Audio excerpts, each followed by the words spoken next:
All right, so Kevin and I have been working on this. Well, he came right around 1 o'clock and it's 2:20 now.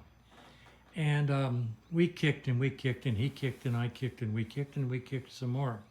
And never got a pop out of this silly thing. We double checked the ignition system. We put the spark plugs on the head, kicked it over by foot. We got good spark. Never got it to run at all. So we decided we're going to go through the carburetor for the fourth or fifth time. At least. And we've gone through this carburetor with a fine tooth comb. I mean, we have checked, double checked, and everything. We got all these spare parts out, and we were comparing the current carbs to all of these pieces in here, making sure that everything is the same, everything is cool, everything is gorgeous, everything is set right.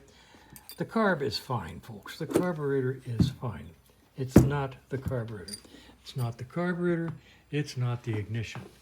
So we decided, well, let's pull the valve covers off and check the valves. What the heck? Yeah. Okay, so we found this side over here had a nice 8 and 6, okay, which is normal for Nortons, even though there's a lot of adjusters sticking up here, which is really, I find that weird. Now that's what we found on this side. On this side over here, it's a different story. I'm gonna let you look at the play in this. That's huge. We haven't even stuck a feeler gauge in it yet. The same thing with the intake. Let's see if I can get in here. I can't. That paddle's in the way. Same thing. That's a huge amount of play there. I'd say at least 10 or 12, if not more here, and a 1/4 inch here. It's just flopping around like a so-and-so. So let's, want to stack up some feeler gauges and try to compute what these are, or do you just want to go ahead and set them? Just set them. Yeah. Oh, we know they're huge. We know they're huge. Yeah. Yeah. That's a lot. You could dance. You could dance to that. That's for sure. I mean, that there's got rhythm. And same thing back here.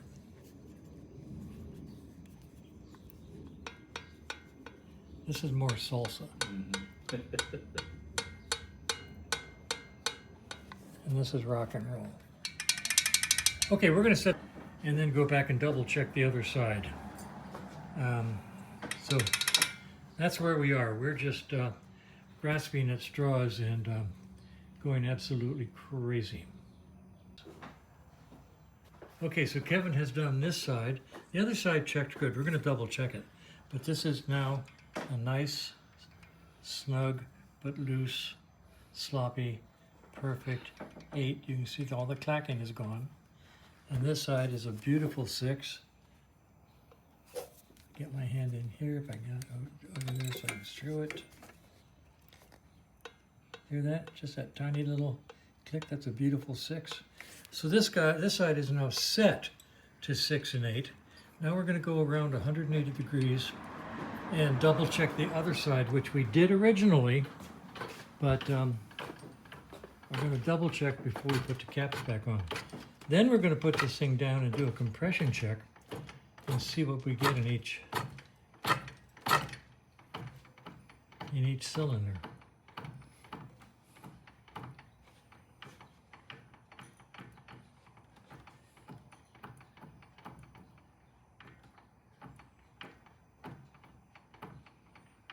That's it. You good with that? Okay. This is my little homemade top dead center tool, and it actually has, you can see that line right there? That line says top dead center. So, well, let's just do it by ear. Oh, now I'm going to show them. You could do it by feeling. Yeah. Can't you? Yeah, all right. That's right. That's what they taught me in tech school. You old guys. I'm trying to beat that out of you. Oh, God. There. That's lovely. Look Yeah. at that. Look at that. That's just a wonderful 8 right there. And you got the little 6er over here. Oh, that is so sweet. All right. And in my way, I just go like this, and you can just feel the little bit of movement. And over here on this 8, you should go clack, just a little bit more. They're freaking beautiful. All right, so we got a good 6 and 8 on both of the valves now. Mm-hmm. This is interesting. I've never really truly seen adjusters stick up that far. So I'm really wondering what's inside this engine in the way of cams and things like that, whether they're high lift. But but at least both of the adjusters are sticking up the same amount now, whereas before they weren't. So I'm feeling better about that. So we're going to close these up and then do a compression check. Let's see how it goes. All right, valve covers are back on. Compression checker is on the left side. Kevin is going to go over there and give us good 12 kicks with a full throttle, and we'll see what kind of compression. Don't even we need get. a full throttle. Huh? Got no carburetor. Or we could just do it without the throttle because we don't have a carburetor on. Oh yeah, there we go. But you know what? We should do it full throttle just to satisfy. Yeah, everybody. There we go. Full throttle. All right. Give us 12 good strokes. And there she goes. All right.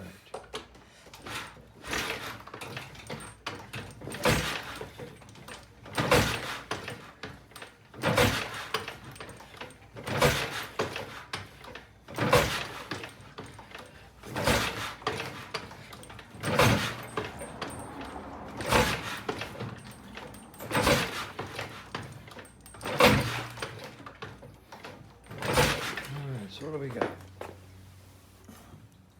Man, that blows. Oh. 90 pounds. That is minimum.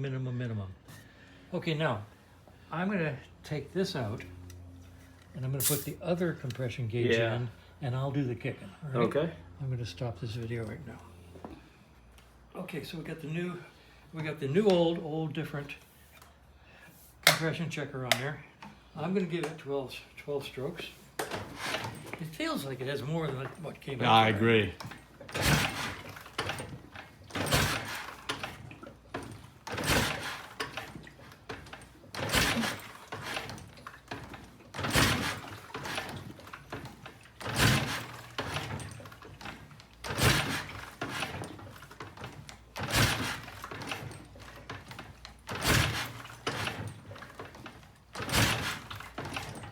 You can do it. 2 more.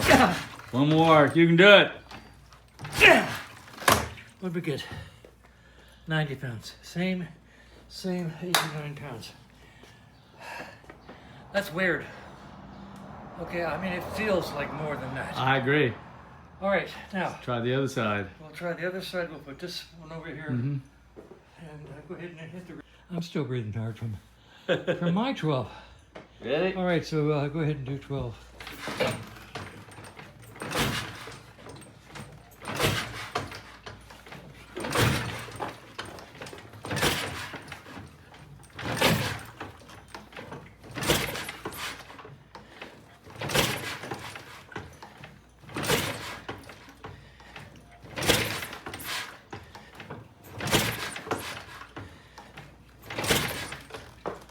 That was only 11. That was 12. I can count. 90 some odd pounds. Some about odd, yeah. 92. Yep. Maybe 2 to 3 pounds more than this side. That's really minimum. Yep. All right, should I do the other one on that side? Well, I can do it. Or do you trust them and trust the... We know that this instrument, they both measure the same. I wouldn't see why Okay. there's any difference.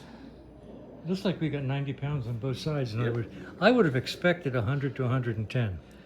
120 is wonderful. 90 is marginal. So we're going to, but at least the other day. at least they're even. you know. Yes. Yeah. The bad thing is when they come up 10, 12 pounds difference. Yep. So we get an even 90 on both sides. All right, we're going to put it up in the air. We're going to put the carburetor back on it. We're going to put the spark plugs back in it. We're going to try to start it again. And then we'll talk after that, because after that, I'm just not sure anymore.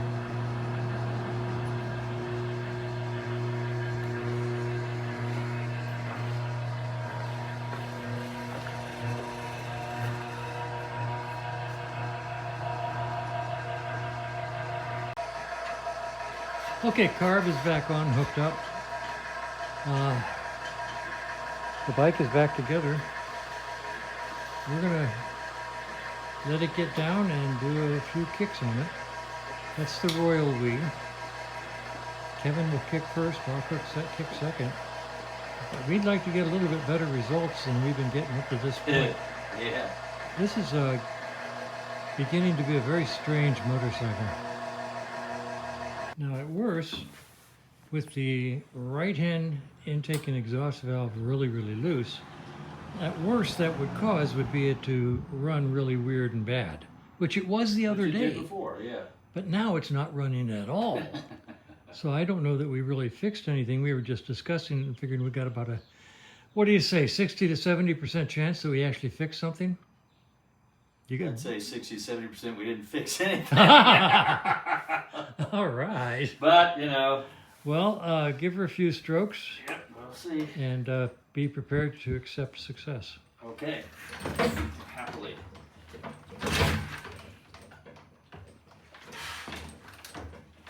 Golly days.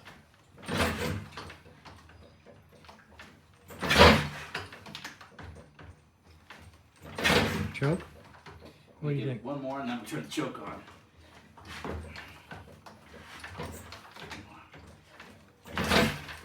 This is the time you really wish you had an electric starter.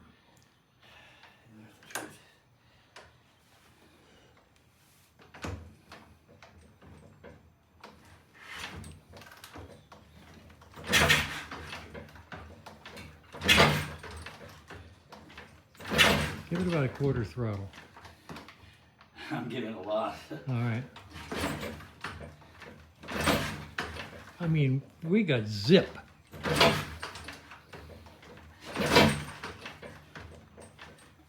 Okay, stop. You know what?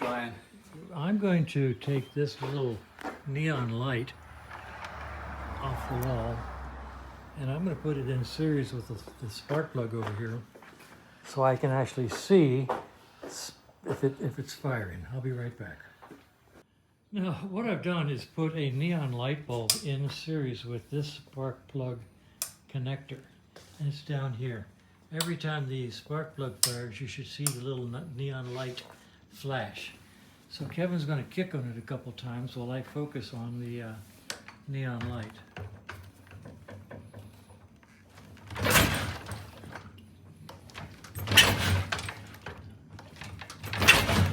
It's moving so fast. See, I got a light that time and a pop.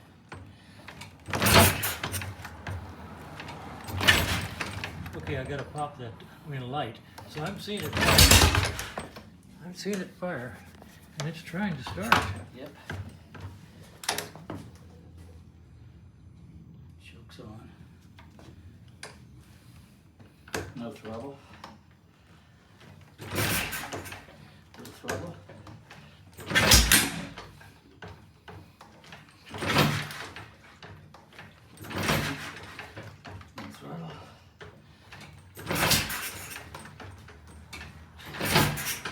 Throttle.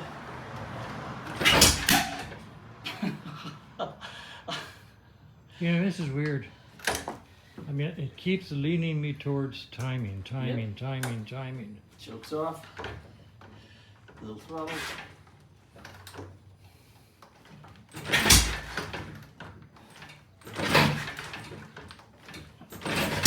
I'm with you. All right, you know what we're going to do? First of all, it's 3 o'clock. We're going to call it a day. Tomorrow, you and I are going to do some serious barnyard mechanicking. I will adjust the mag pickup slightly advanced and slightly retarded, maybe 1/8 of a turn or 1/8 of an inch, and see if we can home in on the timing, because we've done the static timing twice. I did it yesterday. You reconfirmed it today. Yep. The static timing is correct. This thing should run. That's a capital should. There's no reason in the world why it shouldn't run. So tomorrow we're just going to fiddle with the mag pickup and see if we can home in on ignition timing by Shade Tree Mechanic Theory. And in the meantime, I'm going to publish this video and say to the world, if you have any seriously good suggestions other than there's something wrong, we're fighting two things. One was ignition, and the other is a brand new carburetor. And both of them seem to be 100% absolutely perfect. There's no reason why this bike shouldn't run. So any good suggestions are we're more than happy to entertain them. Thank you. And that's the way it is at 3 o'clock in the afternoon on Griswold Road. Okay, I'm going to clean up the shop a little bit and call it a day. Go post this video. I've always said that negative progress is still progress. And we've made negative progress today. We had a bike that the other day ran horrible, but it ran. And now we don't have a bike that runs at all, except for occasional pop, and in my case, about a second and a half of running. We have definitely made negative progress. And don't know what to tell you. I'm leaving next Friday for 10 days.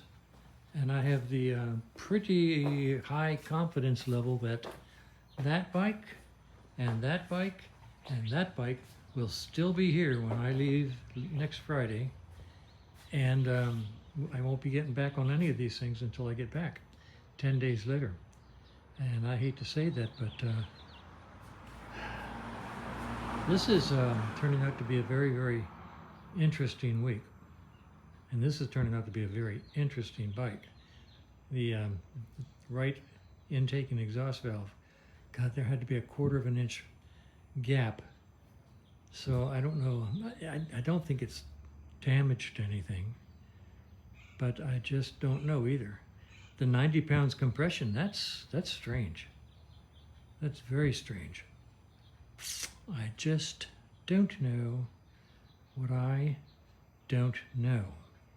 It might be one more day working on this thing and then put it aside so we can cogitate on it while I do some work on, oh, Limey bike, you're going to be here forever. This bike is theoretically a bad spark coil. So it'd be nice to put that on the lift at least one day and see what I see. So that's what's happening here. If I sound tired, it's because I am. If I sound frustrated, it's because I am. And frankly, not a fun couple of days.